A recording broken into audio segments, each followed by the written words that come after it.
Okay, we're here with the amazing Walter Spier. He is an incredible individual, a survivor of the Holocaust, the Shoah. And I tell you, Walter is a good friend of mine, as is his son Joel and their family. And what we said was we wanted to create something because unfortunately I'm a lot online and I meet a lot of people who deny the Holocaust, which we're going to get to a little bit later. But you're someone, together with your wonderful wife. Say hi. Come take a seat. And we just want to hear your story, because you have an incredible story. You're one of the people who has a number on their arm, which we want to see as well later. But I just want to hear a little bit, just a summary of your story, if that's okay, please, Walter. Well, actually, when Hitler came to power in 1933, I was 6 years old. My parents lived in the town of Theresienstadt from way back. My grandfather built a barn in 1891. How do we know of 1891? In the stable, when you walk in, is a sign engraved J.S. That was my grandfather. His name was Isaac Spier. Isaac Spier. What was the name of the town you were from again? Theresienstadt. And that was in which country? In Germany. In Germany. And there were Jews. We had our own synagogue. And everybody was Shomer Shabbos except one family. And we, small community, Balabadish. In 1938, things have changed, Kristallnacht. There was the rumors that if the ambassador died, they arrest all the Jews. Now, people might not believe it, but if every German would have been a Nazi, I wouldn't be here today. In a couple of days before the 9th of November, when the ambassador died in France, a policeman came to my father and said in German, Herr Spier, that means Mr. Spier, go away, because I gotta take you in a prisoner. I gotta verhaften.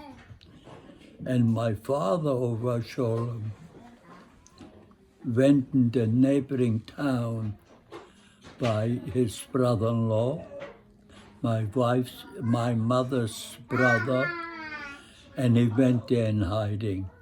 Came 1938, Kristallnacht.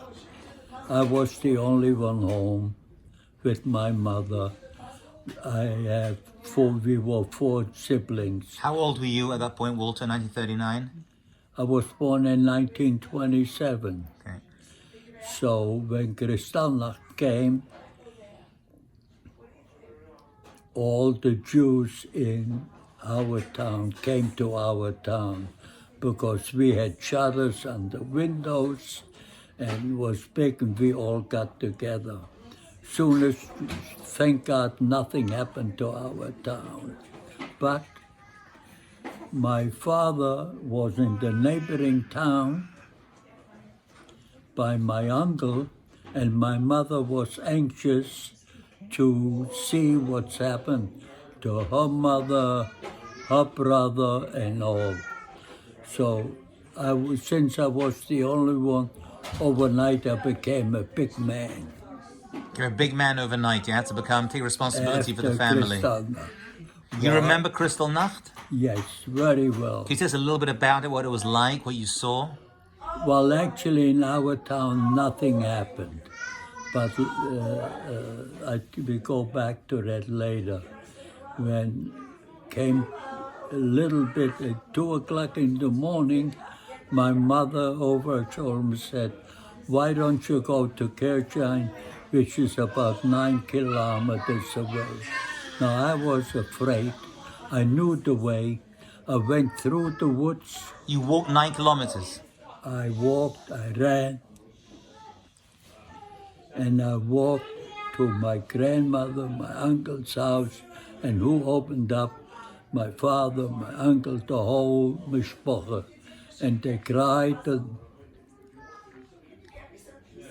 I cried with them, and we saw them all. And my father always said, go home, because we're all right. So I went back home, and through the woods, hay, grass, whatever, whenever you heard, in those days there were hardly any cars. When you saw somebody come with a bicycle or something, because I was off the road, I tipped so they couldn't spot at me. So when I came back to our town, to our house, my mother, how is everybody? They're all well and so forth. So what did they say? They didn't say anything.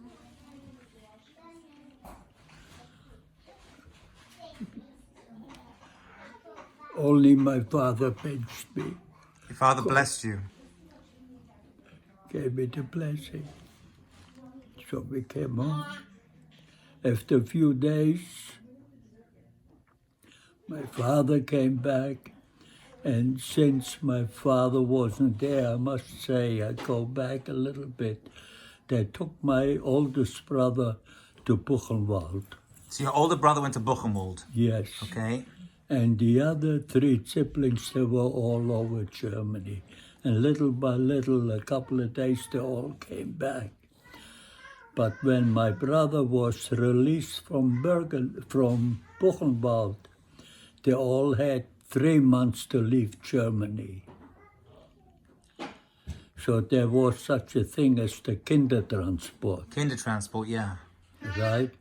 So my 2 oldest brothers and my sister went to England with the Kindertransport.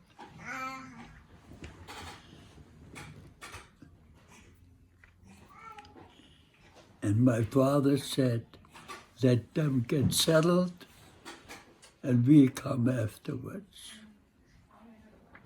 In the meantime, no Jew was allowed to go to public school. All my other siblings were away. So I went to Frankfurt, also in school with my second youngest brother, Martin. So we were there. I went there at the end of 1938, and after a while, even in Frankfurt, teachers left, students left. These are Jewish teachers and Jewish students. Only Jewish in Frankfurt, okay. Breuer Schule. Breuer Schule, yeah. I know, my daughter goes to Breuer. So basically they realized what was going on and they knew it was time to get out? The people left, principal left, this one left. And came 1941, in the beginning, we had to leave Frankfurt. We went back to our town. Now my brother Martin, the second next to me, and my parents, and it was very difficult times. Number one, the Germans stopped all banks. You couldn't, they froze your account. You couldn't take any money. They froze all Jewish money. All Jews. Okay. And my father was a cattle dealer. People were afraid to